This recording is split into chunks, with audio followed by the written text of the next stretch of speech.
Hey guys, Sean here. Welcome to the F1 Word and to the qualifying report for the Italian Grand Prix. And that was possibly one of, if not the best qualifying sessions that we've seen so far in 2018. It went right down to the wire. It was brilliant to watch. But before we get into any of that, let's kick things off by having a look at our pole sitter. And it is Kimi Räikkönen who will start at the front of the field for tomorrow's race with a record-breaking lap. The Finn took it with a lap time of a 1:19.119, which beats the lap time set by Juan Pablo Montoya and was also the fastest lap in Formula 1 history with an average speed of 163.785 miles per hour, which, if you prefer, is 263.587 kilometers per hour. A fantastic lap, and as you'll see in a moment, all of the top three broke Montoya's record time.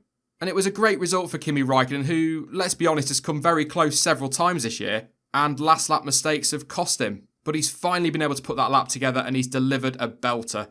The Finn did, of course, benefit from a tow from teammate Sebastian Vettel, but to be fair to him, he looked quick in practice, he's been solid all season, and this is well deserved. Let's have a look then at the rest of the qualifying result, and it was Sebastian Vettel who took second place, making it an all-Ferrari front row. But as I'm going to talk about a little bit later on, the German wasn't entirely happy after the session. Lewis Hamilton will start third place with teammate Valtteri Bottas behind the Finn, half a second off Kimi Räikkönen and around 0.4 off his teammate. Hopefully he will have more pace in the race tomorrow. Max Verstappen P5, kind of where he and Red Bull expected to be today, but a second and a half off the pace. It's a big gap, but it is a power track, so I suppose not entirely surprising. Romain Grosjean, great session for him, P6. And only 0.4 off that Red Bull. So Haas, despite what we saw on Friday, have clearly got some pace this weekend. Carlos Sainz really solid from him, P7 in the Renault. Not a million miles off the Haas either. It was so tight in the midfield all session, it really was. Esteban Ocon in P8 with Pierre Gasly once again doing a great job in 9th. And Lance Stroll, yes, you read that correctly, rounds out the top 10 for Williams. I'm going to talk about him and them a little bit later in the video. Kevin Magnussen is another driver I'll talk about later. He ended up P11 despite a steward's inquiry. Sergei Sirotkin in 12th place, another good qualifying session for him after a pretty solid weekend in Belgium. Fernando Alonso will start the race in 13th place. Nico Hülkenberg and Daniel Ricciardo, neither driver set a lap time in Q2 as they're going to be starting right down the back end of the grid anyway because of various penalties. Sergio Perez only managed P16, got caught out in Q1. Really disappointing from him, but he was just 1,000th of a second off Romain Grosjean, who was 15th at that time. It was so close. And with Charles Leclerc just 1,000th of a second further back, that gives you some idea as to the kind of fight we're going to have in that midfield tomorrow. Brendan Hartley a long way off his teammate in P18. Marcus Ericsson after that huge shunt on Friday, he's got penalties as well. He qualified in 19th though, and Stoffel Van Dorn once again out in Q1 and qualified P20. A couple of things to go over then before I get on to my one to watch, and first up Sebastian Vettel, by his own admission, not very happy after the session. The German will start second of the two Ferraris for tomorrow's race, and after qualifying had finished, Vettel was heard over team radio saying, "We talk after," when being told the result. But speaking in a post-session press conference, Sebastian Vettel was keeping the reasons for his disappointment quiet, and also explained that it was always the plan for Kimi Räikkönen to run his laps behind the German and benefit from the tow. And on top of that, the Ferrari man also stated that his final run was not the tidiest and that he was lucky to end up second. Vettel said, "Clearly, I wasn't happy, but I don't tell you why. We have an order that changes every weekend, and this weekend it was Kimi's turn to go second. Obviously, I'm not entirely happy with the end of my qualifying, and that is the emotion that is dominating now. To be honest, it was not a tidy lap, and I think the other laps were actually better ones. I lost time pretty much everywhere. It was just not a good lap and not good enough. I'm lucky to get second and not third, but it's just not good enough." So a disappointed Sebastian Vettel. However, what will surely be the most important thing for him, certainly ahead of tomorrow's Grand Prix, is that he starts the race ahead of title rival Lewis Hamilton, with just his teammate ahead of him on the grid.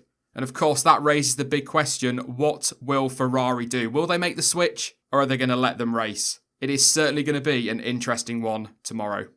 So Fernando Alonso and Kevin Magnussen then, they came to blows on their final qualifying runs down at turn 1. Alonso tried to move down the outside of the Dane, but K-Mag fought back before the Spaniard locked up and ran wide.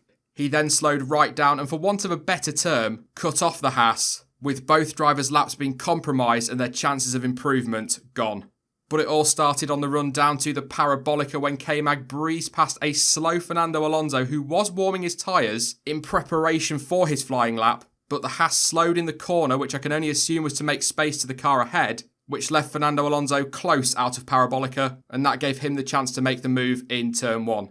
It all obviously went to the stewards in the end, who eventually decided that they would take no further action, stating that the incident at turn 1 did not specifically constitute unnecessary impeding by either driver, notwithstanding the fact that both drivers lost their lap. The decision, of course, therefore meaning that Alonso will still start in P13 tomorrow, with Kevin Magnussen in P11.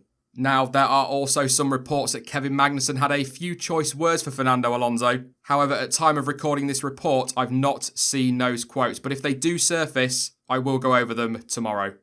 I am going to get onto my one to watch in just a second, but I do need to have a word on a couple of other drivers as well. It was a great lap from Lance Stroll in Q2, and that gave the Canadian and the team their first Q3 appearance of 2018. And of course, it's 1 year on from his front row start at Monza last year, so obviously he enjoys this track. Okay, as many will point out, he was fortunate as Ricciardo and Hülkenberg did not set a lap, but even so, he and the team deserve a lot of credit, as does his teammate Sergei Sirotkin, who finished the session in 12th place. Williams are looking very good this weekend, and they could, if things go their way tomorrow, be on for a point or two come the checkered flag. A fantastic result for the team. On to my one to watch then, and I'm going to go with Kevin Magnussen. As his teammate Romain Grosjean has shown, there is clearly some very good pace in that Haas, and although he starts outside the top 10, he does get a free choice of tyre, and that could set him up very nicely for a good result tomorrow. It's not going to be easy though, because he's going to be right in the middle of the pack through that really tight turn 1. So he will obviously need to keep it clean and stay out of trouble. But think back to Spa. The Dane had that lightning start, and if he can mirror that in the race tomorrow, he could very well be up there with Grosjean in no time. And as we've seen already this season, K-Mag is aggressive in the overtake and can get it done. But some honourable mentions quickly before I go. Daniel Ricciardo, he was of course my weekend one to watch, and he will certainly be one to keep an eye on tomorrow. He will be starting from down the back end of the grid, and as we know, he can recover from there. Let's not forget that 12 months ago, he went from 16th to 4th in Monza.